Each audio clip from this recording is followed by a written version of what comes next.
Assalamualaikum warahmatullahi wabarakatuh. Halo teman-teman, perkenalkan nama saya Rismawati Bakri dengan nomor NPM 0203231109. Di sini saya akan menjelaskan analisis pinjaman daerah dan risiko fiskalnya. Simak pada video berikut. Yang pertama, latar belakang. Konteks pinjaman daerah dan risiko fiskal. Keterbatasan fiskal daerah mendorong perlunya pinjaman sebagai instrumen pembiayaan pembangunan. Pinjaman daerah menjadi solusi strategis untuk memenuhi kebutuhan infrastruktur dan pelayanan publik yang tidak dapat dipenuhi dari pendapatan asli daerah. Pengelolaan risiko fiskal menjadi kunci untuk menjaga stabilitas keuangan daerah. Tanpa manajemen risiko yang baik, pinjaman dapat menimbulkan beban utang berlebihan dan mengancam keberlangsungan fiskal pemerintah daerah. Selanjutnya, pengertian pinjaman daerah. Transaksi yang menimbulkan kewajiban pembayaran kembali di masa depan. Yang pertama, membiayai defisit APBD. Pinjaman daerah digunakan untuk memenuhi selisih antara pendapatan dan belanja daerah dalam anggaran pendapatan dan belanja daerah. Yang kedua, mendanai proyek pembangunan sebagai sumber pembiayaan untuk proyek infrastruktur dan pembangunan strategis yang membutuhkan investasi besar.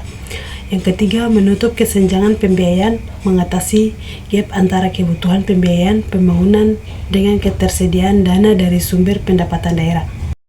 Adapun dasar hukum pinjaman daerah, kerangka regulasi yang mengatur pinjaman daerah. Yang pertama, Undang-Undang Nomor 23 Tahun 2014, Undang-Undang tentang Pemerintahan Daerah yang mengatur kewenangan dan tanggung jawab pemerintah daerah dalam pengelolaan keuangan. Yang kedua, PP Nomor 56 Tahun 2018, Peraturan Pemerintah tentang Pinjaman Daerah yang mengatur mekanisme, persyaratan, dan prosedur pinjaman daerah.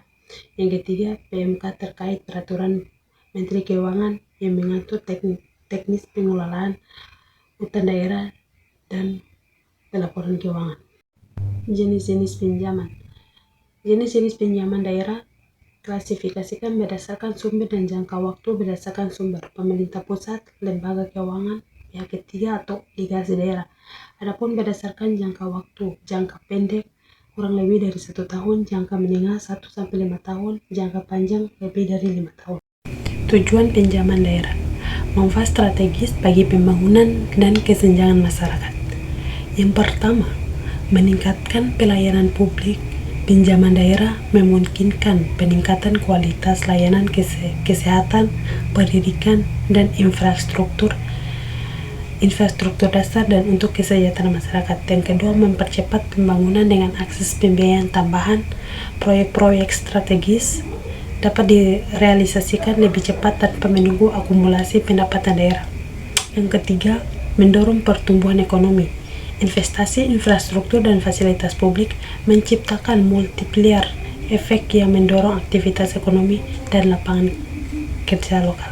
Selanjutnya, konsep risiko fiskal. Potensi gangguan terhadap keuangan daerah. Risiko fiskal adalah potensi gangguan terhadap stabilitas keuangan daerah yang dapat ditimbulkan akibat berbagai faktor, meliputi ketidakmampuan membayar utang tepat waktu, ketidakstabilan pendapatan daerah, serta peningkatan beban fiskal yang tidak terduga. Jenis risiko fiskal. Kategori risiko yang mempengaruhi keuangan daerah. Yang pertama, risiko kredit, potensi kerugian akibat ketidakmampuan pihak peminjam untuk memenuhi kewajiban pembayaran sesuai perjanjian yang telah disepakati. Yang kedua, risiko likuiditas, ketidakmampuan daerah menyediakan dana tunai untuk memenuhi kewajiban jangka pendek tepat waktu tanpa menggunakan operasional. Yang ketiga, risiko suku bunga, dampak fluktuasi suku bunga terhadap beban pembayaran utang, juga termasuk risiko nilai tukar dan risiko operasional. Indikator analisis risiko fiskal. Metrik kunci untuk menilai kesehatan keuangan daerah.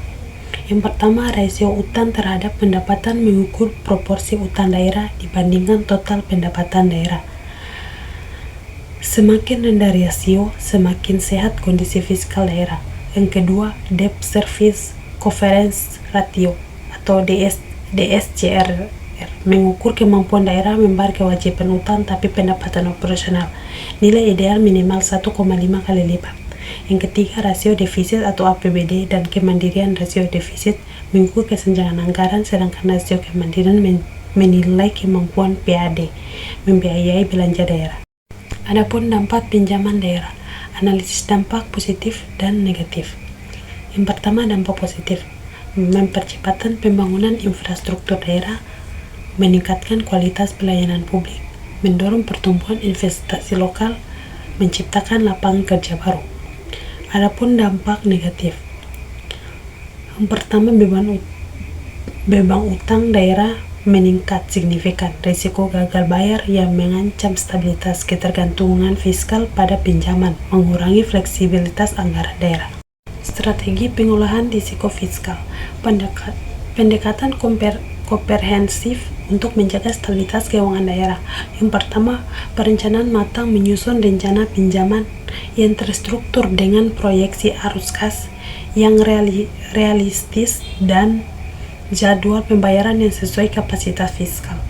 Yang kedua, analisis kelayakan, melakukan studi kelayakan proyek secara menyeluruh untuk memastikan manfaat ekonomi dan kemampuan pengembalian investasi.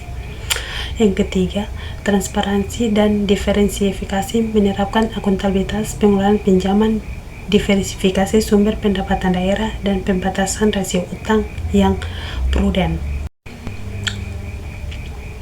Adapun studi kasus singkat, pinjaman untuk pembangunan jalan daerah.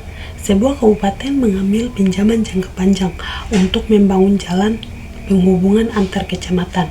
Namun, proyek infrastruktur ini tidak menghasilkan pendapatan langsung bagi daerah karena jalan tersebut tidak dikenakan tarif atau retribusi. Akibatnya, pendapatan asli daerah atau PAD tetap rendah sementara beban cicilan utang terus berjalan.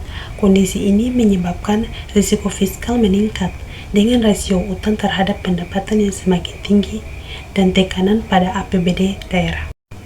Itulah materi tentang analisis pinjaman daerah dan risiko fiskalnya. Saya tutup dengan mengucapkan wassalamualaikum warahmatullahi wabarakatuh.